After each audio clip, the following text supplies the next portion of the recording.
जय हिंद फ्रेंड्स, हिंदी वाला YouTube channel में आपका स्वागत है। साथियों, पिछले वीडियो में मैंने आपको बताया कि समास क्या है, समास विग्रह क्या होता है, प्रधान खंड, गौण खंड, उत्तर पद, पूर्व पद क्या होता है, इन सब के बारे में मैंने कंप्लीट जानकारी दिया।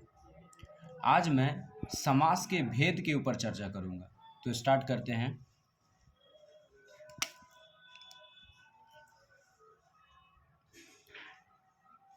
समास के भेद, इस बारे में बताते चलें कि प्राचीन व्याकरण विदों के अनुसार समास के मुख्य रूप से 4 भेद होते हैं। यानी कि प्राचीन व्याकरण विदों का मानना था कि समास के 4 ही भेद होते हैं, जो इस प्रकार है। नंबर 1 तत्पुरुष समास, नंबर 2 द्वंद्व समास, नंबर 3 बहुब्रीहि समास और अव्ययी भाव समास। चूँकि उन व्याकरणाचार्यों का ऐसा मानना था, उनका कुछ वक्तव्य था, उनका ऐसा मानना था कि तत्पुरुष समास से ही कर्मधारय समास का जन्म हुआ है और कर्मधारय से ही द्विगु समास की उत्पत्ति हुई है। यानी कि वे कर्मधारय और द्विगु समास को तत्पुरुष समास में ही निहित मानते थे, इसलिए इनकी गिनती अलग से नहीं की जाती थी। परंतु आधुनिक व्याकरणविदों के अनुसार इस मत का खंडन करते हुए आधुनिक व्याकरणविदों ने समास के गहराई से और अच्छे तरीके से अध्ययन के लिए समास के 6 भेद बतलाए हैं।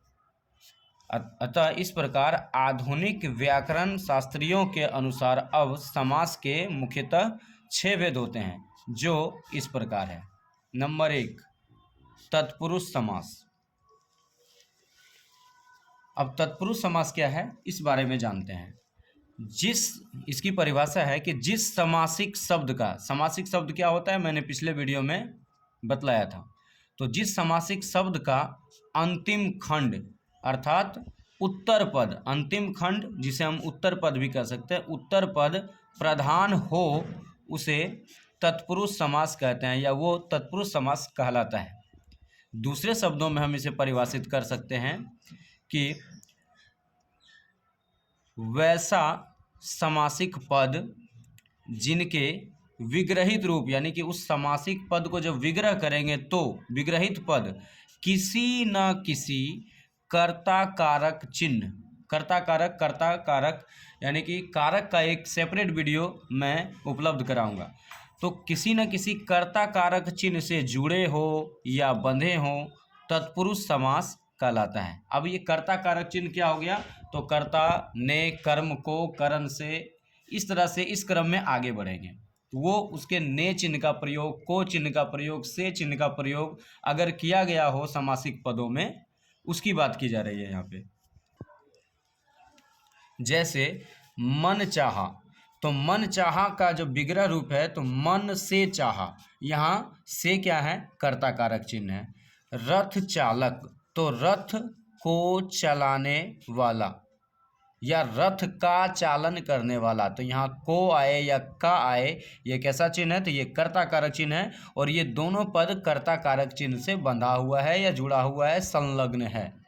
फिर उसी तरह रेखांकित, रेखा से अंकित, यहाँ रेखा और अंकित 2 पद हैं और इसे बांधने वाला कर्ता कारक चिन्ह है से। फिर शोकग्रस्त, शोक से ग्रस्त, शोक से ग्रस्त, शोक और ग्रस्त को, इन 2 पदों को से चिन्ह ने जोड़ दिया है। हथकड़ी, हाथ के लिए कड़ी, यहाँ के लिए कर्ता कारक चिन्ह है, से कर्ता कारक चिन्ह है, से कर्ता कारक चिन्ह, को, से, ये सभी बीच में कर्ता कारक चिन्ह है। इधर प्रथम पद, इधर अंतिम पद, और दोनों ही पद किसी न किसी कर्ता कारक चिन्ह से अवश्य बंधे होते हैं, उसे ही हम तत्पुरुष समास कहेंगे। यानी तत्पुरुष समास का सिंपल सा परिभाषा है, एक साधारण परिभाषा, कि वैसा समासिक पद अथवा शब्द जिसके दोनों पद, प्रधान खंड, वो प्रथम पद या प्रथम पद एवं अंतिम पद दोनों ही किसी न किसी कर्ता कारक चिन्ह से अवश्य बंधे होंगे, उसे ही हम तत्पुरुष समास कहेंगे। अब तत्पुरुष समास को कर्ता कारक चिन्ह की दृष्टिकोण से मुख्यतः 6 भागों में बांटा गया है। यानी कि तत्पुरुष समास के अलग से 6 भेद होते हैं। जैसे कर्म तत्पुरुष समास, जिसे हम द्वितीय तत्पुरुष समास भी कह सकते हैं। तो इसकी परिभाषा है वैसा तत्पुरुष समास जिनके विग्रहित रूप कर्म कारक चिन्ह, तो कर्म कारक चिन्ह होता है को, कर्ता ने कर्म को कर्म कारक चिन्ह से जुड़े हो या बंधे हो, तथा इन चिन्हों में को का लोप हो जाता है। अर्थात जब इसके पद आपस में मिलते हैं तो को छोड़ दिया जाता है, तो इसे कर्म तत्पुरुष समास कहेंगे। जैसे गगन चुंबी, तो गगन को चूमने वाला, तो यहाँ को कर्ता कारक चिन्ह है, कर्म कारक चिन्ह यश प्राप्त, तो यश को प्राप्त, यहाँ को कर्म कारक चिन्ह। जेव कतरा, जेव को कतरने वाला, को कर्म कारक चिन्ह। स्वर्ग प्राप्त, स्वर्ग को प्राप्त। गृहागत, गृह को आगत, यानी गृह को, घर को आया या गृह को आगत। सिर तोड़, सिर को तोड़ने वाला, तो को कर्म कारक चिन्ह, को यहाँ भी कर्म कारक चिन्ह। चिड़ी मार, चिड़ियों को यानी पक्षियों को मारने वाला, तो को कर्म कारक चिन्ह। रथ चालक, रथ को चलाने वाला, को कर्म कारक चिन्ह। ग्राम आगत, ग्राम को गया हुआ या ग्राम को गया हुआ, तो को यहाँ पे कर्म कारक चिन्ह है। तो ये जितने भी समास हैं ये क्या हैं, कर्म कारक चिन्ह से जुड़े हुए या बंधे हुए, इसलिए इन सभी समास को हम कर्म तत्पुरुष समास कहेंगे। आगे करण तत्पुरुष या तृतीय तत्पुरुष समास। करण तत्पुरुष समास, इसकी परिभाषा है वैसा तत्पुरुष समास जिसके विग्रहित रूप करण कारक चिन्ह ही होता है से जुड़ा हो, करण कारक चिन्ह से जुड़ा हो, करण तत्पुरुष समास कहलाता है। जैसे पद दलित, मद माता, यानी पद से दलित, मद माता, मद से माता, इसका विग्रह नहीं किए हैं, आगे सब में। मदांध क्या है, मद यानी नशा से अंधा, यानी कि नशा से अंधा हुआ व्यक्ति। सुर रचित, सुर के द्वारा रचित यानी पुस्तकें, कुछ भी, यहाँ से और द्वारा, से द्वारा के अर्थ में होता है, इसलिए द्वारा भी ये करण कारक चिन्ह ही माना जाता है।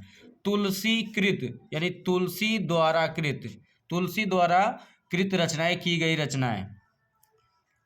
शोकग्रस्त, शोक अर्थात दुख से ग्रस्त, यहाँ से करण कारक चिन्ह। करुणापूर्ण, करुणा अर्थात दया से पूर्ण व्यक्ति, करुणा से पूर्ण यानी से कर्ण कारक चिन्ह। भयाकुल, भय से आकुल, यानी कि भय से काफ़ी भयभीत हुआ व्यक्ति, भय से एकदम तृप्त है, तो भयाकुल से करण कारक चिन्ह। रेखांकित, रेखा से अंकित। मन चाहा, मन से चाहा, ये जितने भी से हैं द्वारा के अर्थ में आया है, जो करण कारक चिन्ह को बतलाता है। फिर आगे है संप्रदान तत्पुरुष समास।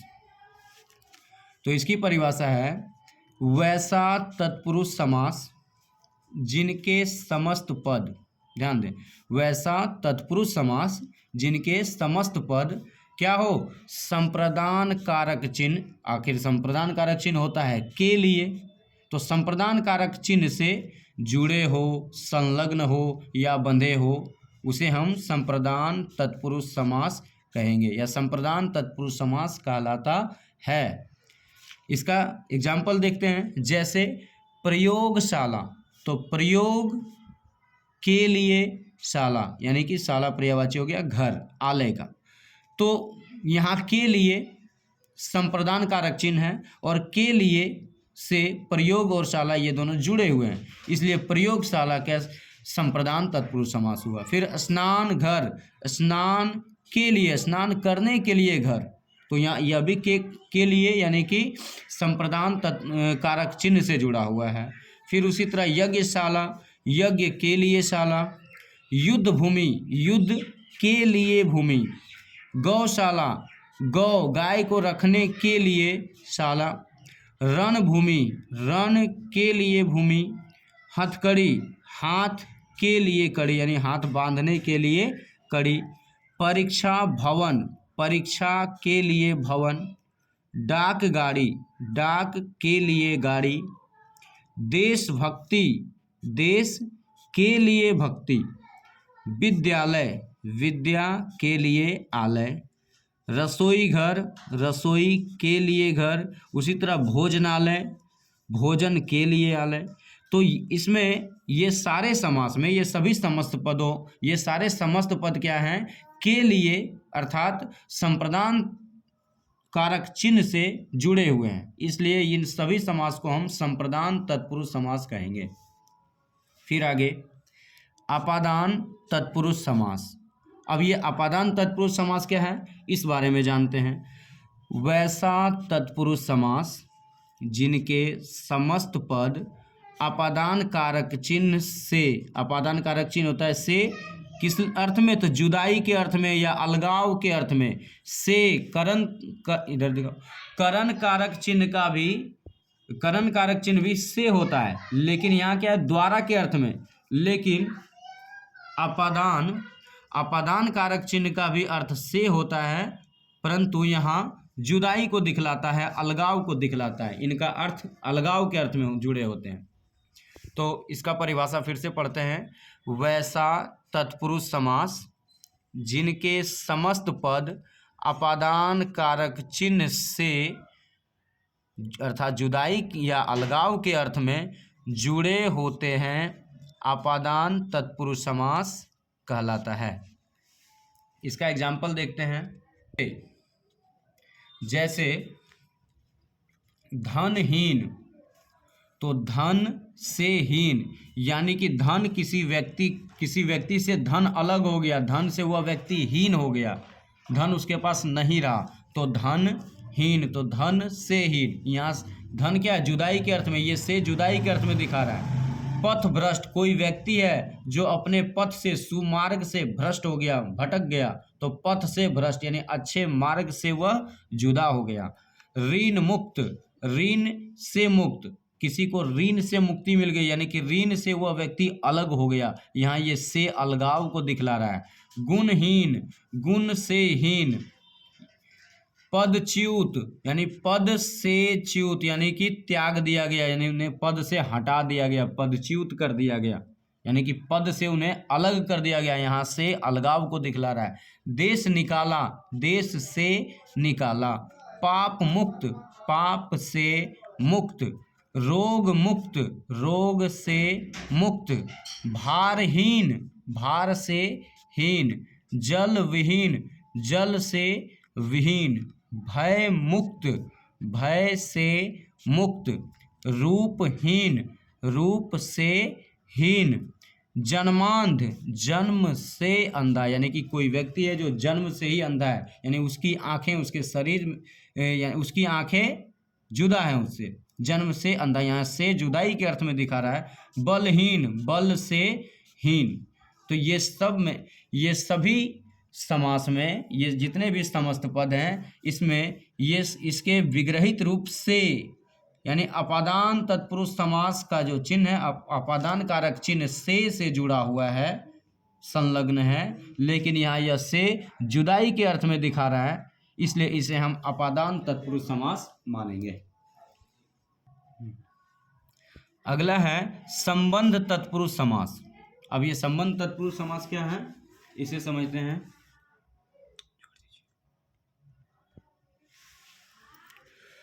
वैसा तत्पुरुष समास जिनके समस्त पद यानी कि जिनके ये सभी पद संबंध कारक चिन्ह, अब संबंध कारक चिन्ह क्या होता है? का, के, की, रा, रे, री, ना, ने, नी, इत्यादि से जुड़ा हो संबंध तत्पुरुष समास कहलाता है। जैसे राजपुत्र, राजा का पुत्र, तो यहाँ ये का क्या है, राजा का पुत्र है, इस बात को दर्शा रहा है। यहाँ का संबंध कारक चिन्ह है। राज्ञा, राजाज्ञा, राजा की आज्ञा, का के की इत्यादि से जुड़ा हो तो वह संबंध तत्पुरुष समास कहलाएगा। पराधीन, पर यानी दूसरे, यानी कि दूसरों के अधीन, दूसरों के अधीन, तो ये के संबंध तत्पुरुष समास को दर्शा रहा है। राजकुमार, राजा का कुमार यानी कि राजा का बेटा, यहाँ का संबंध कारक चिन्ह। राजमाता, राजा की माता। देश रक्षा या राष्ट्र रक्षा, तो देश या राष्ट्र की रक्षा, का के की चिन्ह आ रहा है। राजकन्या, राजा की कन्या। विद्या सागर, विद्या का सागर, यहाँ का संबंध कारक चिन्ह को दिखला रहा है। शिवालय, शिव का आलय यानी कि भगवान शिव का घर या शिव भगवान शिव का निवास। गृह स्वामी, गृह घर, गृह का स्वामी यानी घर का मालिक। तो यहाँ का, ये जितने भी का के की जो कुछ भी आया है ये संबंध तत्पुरुष समास को दिखलाता है, क्योंकि ये संबंध कारक, इनके समस्त पद संबंध कारक चिन्ह से जुड़े या बंधे हुए हैं, इसलिए ये सभी समास संबंध तत्पुरुष समास कहलाएंगे। कुछ और उदाहरण देखते हैं। अन्नदाता, अन्न का दाता। राज दरबार, राजा का दरबार। राजमहल, राजा का महल इत्यादि, ये सारे समास संबंध तत्पुरुष समास कहलाएंगे। अब अगला है अधिकरण तत्पुरुष समास। अब अधिकरण तत्पुरुष समास क्या है, इसकी परिभाषा पर गौर करते हैं। वैसा समास जिनके समस्त पद अधिकरण कारक चिन्ह से, अधिकरण कारक चिन्ह क्या है, में, पे, पर, में या पर, ये क्या है, अधिकरण कारक चिन्ह है। तो फिर से पढ़ते हैं, वैसा समास जिनके समस्त पद अधिकरण कारक चिन्ह से, अधिकरण कारक चिन्ह से जुड़े हो या संलग्न हो, अधिकरण तत्पुरुष समास कहलाता है। जैसे शोक मग्न यानी शोक में मग्न, मग्न यानी डूबा हुआ, यानी कि कोई व्यक्ति शोक में डूबा हुआ है, किसी के घर में कोई आकस्मिक देहांत हो गया या कुछ दुर्घटनाएं घट गई है तो वह व्यक्ति या वह परिवार शोक में डूब गया, तो वही शोक में मग्न। तो यहाँ में क्या है, तो अधिकरण कारक चिन्ह। पुरुषोत्तम, पुरुषों में या नरों में उत्तम, जैसे मर्यादा पुरुषोत्तम, तो पुरुषों में उत्तम, यहाँ में क्या है, तो अधिकरण कारक चिन्ह है। आप बीती यानी अपने आप पर, खुद पर बीती, तो यहाँ पर क्या है, में, पे, पर, अधिकरण कारक चिन्ह। गृह प्रवेश, गृह में प्रवेश, तो इसमें क्या है, में, अधिकरण कारक चिन्ह। लोकप्रिय यानी कि लोक यानी लोगों में प्रिय, कोई व्यक्ति है जो लोगों में प्रशंसनीय है, प्रिय है, लोकप्रिय। धर्मवीर, धर्म में वीर यानी कि काफी धर्मात्मा टाइप का व्यक्ति है, धर्मराज है वह। आगे कला श्रेष्ठ, कला में श्रेष्ठ यानी कि हर प्रकार की कला में निपुण कोई व्यक्ति या किसी खास कला में श्रेष्ठ हो, श्रेष्ठता हासिल की हो, तो कला में श्रेष्ठ। यहाँ में, पे, पर क्या है, तो यह अधिकरण कारक चिन्ह है और ये सभी पद अधिकरण कारक चिन्ह से जुड़े हुए हैं। आनंद मग्न, आनंद में मग्न। घुड़सवार, घोड़े पर सवार, में, पे, पर, अधिकरण कारक चिन्ह है, इसलिए इसको हम अधिकरण तत्पुरुष समास कहेंगे। रथ सवार, रथ पर सवार। पुरुषोत्तम, इसका यहाँ पे विग्रह किया हुआ है। तो इसमें हमने देखा कि इसके सभी पद, इसके सभी विग्रहित रूप कर्ता कारक चिन्ह, अधिकरण कारक चिन्ह में, पे, पर से जुड़े हुए या बंधे हुए हैं, इसलिए ये सभी समासिक पद अधिकरण तत्पुरुष समास कहलाएंगे।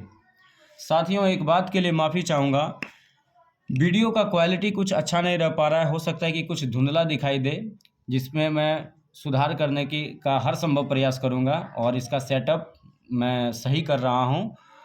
और यदि आपको समझने में कविता कुछ भी समझने में दिक्कत हो तो क्लास, चाहे आप क्लास 10th के स्टूडेंट हो या 12th के स्टूडेंट हो या अदर कोई भी स्टूडेंट हो, तो वे हिंदी का किताब लेकर के बैठें और लाइन बाय लाइन कविता का पंक्ति देखते चलें और मेरे शब्दों को सुन करके, उसकी व्याख्या को सुन करके उन बातों को समझने का प्रयास करें। उम्मीद करता हूँ कि सभी बातें, हर तरह का अर्थ आपको समझ में आएगा। मैं और बेहतर वीडियो बनाने का प्रयास करूँगा। ये मेरा पहला प्रयास था। इससे पहले मुझे कोई आइडिया नहीं था। मैंने पहली बार कैमरे का सामना किया, तो हो सकता है कि कुछ दिक्कतें रह गई हो, इसके लिए माफ़ी चाहूँगा। आपने बड़े धैर्य और ध्यान से सुना, समझा, इसके लिए आपका आभार। प्रणाम।